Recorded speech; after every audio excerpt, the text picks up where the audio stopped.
This next short story is Bobbie Ann Mason's Shiloh.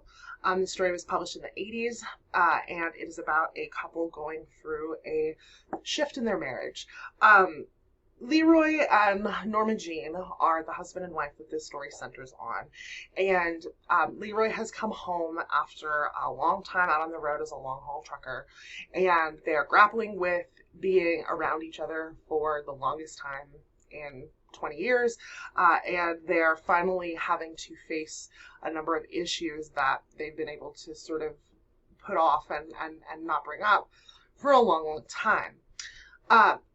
One thing to note going into this story is that this probably looks a lot more similar to relationships that you have seen from, around you in your life, or maybe even, experiences that you've had in your own. And oftentimes people have very strong reactions to either Leroy or Norma Jean.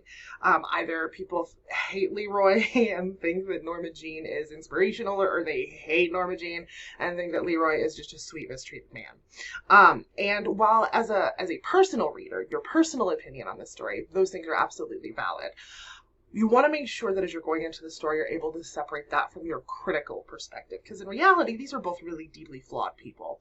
And the characters that we get are in conflict, and they're both at fault for a number of different reasons. So you want to think about that going into it, and just make sure that you're regulating any sort of reaction you might have to the ways that they behave with each other. Remember in analysis that the goal is not to draw judgments or to use our subjective perception to justify that. You don't have to justify an opinion, but you do have to justify a claim.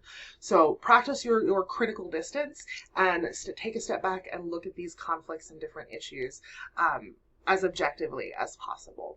So we have our character conflict, but we also have a third character in this story that is relevant to discuss, and that is Mabel, Norma Jean's mother.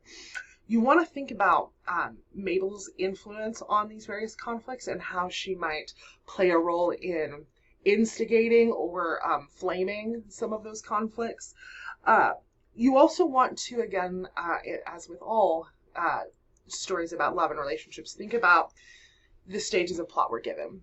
So again, we get more about this couple, but we don't get their full exposition in terms of a love story. But what we do get about them happens in flashback. So you want to think about what elements of that flashback that the writer chooses to include and what they tell us about the things we should be focusing on in the story. You also want to think about endings.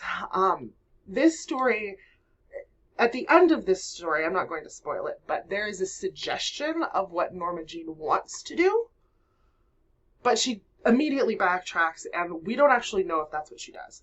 So keep in mind that we're left with an unclear future for this couple, and whether or not we think that they're going to last or not last, I think that's up to the reader. But you want to think about these choices in terms of why the writer leaves us with these question marks, and what observation about relationships, about love, about marriage, about loss, what commentary might this story be making about those common concepts that we're discussing this week.